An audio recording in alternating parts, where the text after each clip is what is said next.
Hello everybody and welcome. Today I'm going to be talking you through PowerCo's risk management process when securing a deal for the supply of battery materials. We'll begin by having a look at the context, then identifying the risks, analyzing and evaluating them, how they can be managed or treated, and then finally how communication and monitoring play a role. So let's begin by giving you some background. In 2022, Volkswagen created a company called PowerCo, whose focus is to manufacture batteries for electric vehicles. As we all know, the future of cars is electric, and batteries are at the center of that. Last year, PowerCo signed a 5-year deal with Novonix. Novonix is an Australian company that produces synthetic graphite, which is a critical input in the production of EV batteries. The deal states that Novonix will supply PowerCo with at least 32,000 tons of synthetic graphite starting in 2027. Production is scheduled to begin in 2025 and will take place from their new facility in Tennessee. PowerCo is also set to build 3 large-scale factories, known as gigafactories, in Spain, Germany, and Canada. All of this shows how Volkswagen is moving away from relying on third-party suppliers and instead structuring things in such a way that allows them to control its supply chain and ensure the availability of needed materials. This, however, does not come without risk. To assist us in pinpointing the risks involved, we would typically conduct a steepled analysis, which will guide us in identifying risks based on social, technological, economical, environmental, political, legal, ethical, and demographic factors. Society has many concerns regarding the transition to EV vehicles, such as affordability. EVs are typically more expensive than fuel-run vehicles, or perhaps the lack of charging infrastructure compared to petrol stations being conveniently located. Technological risks could include the threat of cybersecurity hacks on the digital systems that run EVs. Another risk could be the fact that gigafactories will be automated using robotics and AI. System malfunctions could occur. Economic risks include factors such as increase in inflation and interest rates, along with any currency fluctuations between the euro and the US dollar, which could have a negative impact on costs. Environmental concerns would include aspects such as carbon emissions produced by the gigafactories during manufacturing. Political risks include any changes to trade policies such as tariffs. The partnership could be compromised should any tensions or changes take place between the current US and EU trading relationship. Legal risks could be the threat of confidential information being leaked, as both partners would be sharing classified knowledge with one another. The two companies could develop new techniques or creations together, resulting in disputes as to who owns these inventions. Ethical concerns lie in areas such as responsible sourcing. Sourcing from suppliers that are involved with unethical, unfair, or unsafe labor practices would be very damaging to the Volkswagen brand.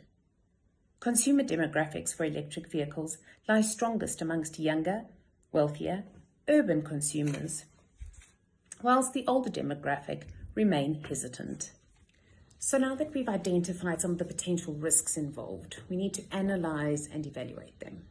We do this by asking how likely they are to happen, and should they happen, what kind of impact would it have on the business? We have a few risks that fall into the high probability, high impact range. Changes in trade policies and tariffs is one of them. As per the case study, the Biden administration began with tariff changes, and subsequently, we've seen further increases under the Trump administration. Changes such as these make costs unpredictable and may cause disruptions. The affordability of EVs is another high probability, high impact risk.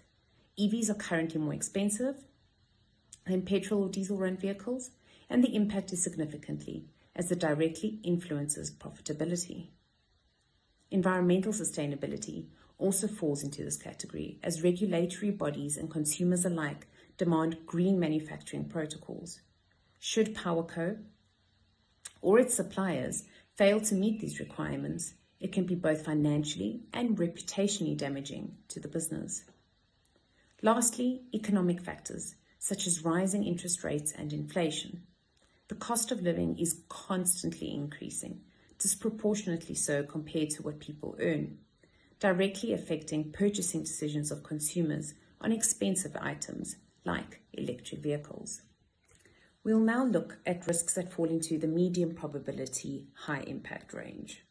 Responsible sourcing from ethical suppliers presents as a medium probability, high impact risk.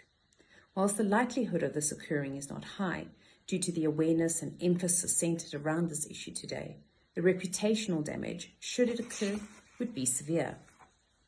The threat of confidential information being leaked is another one.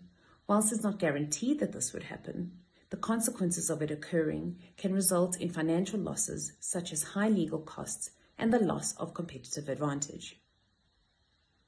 The same goes for cybersecurity breaches. Although it won't be something that happens every day, when it does, it could cause system malfunctions, product recalls being necessary, the safety of consumers being compromised, and the loss of consumer confidence. We then have risks that have a medium likelihood and medium impact. The likelihood of the gigafactories experiencing automation malfunctions will probably happen from time to time, but it's a risk that's manageable and solvable without having serious long-term consequences. The same can be said for concerns around charging infrastructure not expanding fast enough. Whilst this would slow the adoption rate of EVs, it won't be a risk severe enough to end the project in its entirety. And lastly, we have a risk that can be classified as high probability with a medium impact. The example here would be consumer demographics. It is highly likely that younger consumers who are less averse to change and the adoption of technology will be more inclined to switch to electric vehicles, whilst the opposite is true for the older generation. The impact of this will again result in slower adoption, but it won't stop it. Now that we've analysed the risks and categorised them, we need to decide on how to prepare for them to reduce their impact. Here we apply what is called the 4 T's: tolerate, treat, transfer, and terminate. Tolerate. Here we would look at a risk such as the slow acceptance of EVs by older consumers that would need to be tolerated by Volkswagen, as they cannot force people to suddenly switch, but rather understand that over time, adoption will happen. Treat. These risks require the company to take action so that the likelihood and impact can be reduced. An example here would be the environmental risk highlighted earlier. For PowerCo to treat the environmental impact of its gigafactories, they would invest in renewable energy to power manufacturing. Transfer. In these cases, risks are transferred to another party. In the instance of currency fluctuations, PowerCo could make use of financial hedging tools, such as forward cover, thereby transferring the risks to banks and insurers. Terminate. Certain risks just simply need to be eliminated.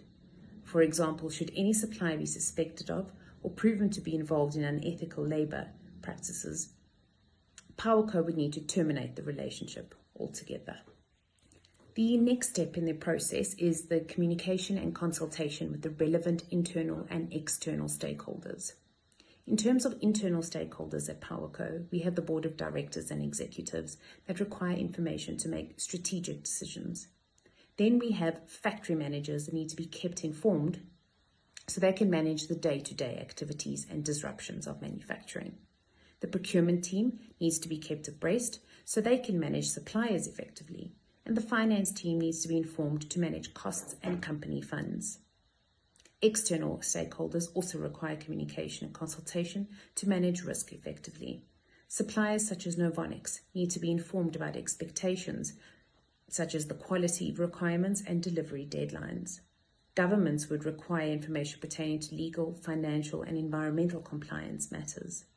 Customers need clear and simple communication about costs, maintenance, charging, and sustainability. Investors want to be informed about risks that could affect their investment and how these risks are being managed. This brings us to the final stage of the risk management process, where all risks need to be continuously monitored as they can change or new risks can appear. Anything can change, from trade policies to geopolitical events. Supplier performance needs to be evaluated on an ongoing basis. Sustainability metrics are measured at regular intervals. Changes in consumer trends need to be evaluated. Any changes to the current status quo or the identification of new risks will require action to be taken. It's a repetitive and ongoing process. That brings us to the end of our discussion. Thank you for listening.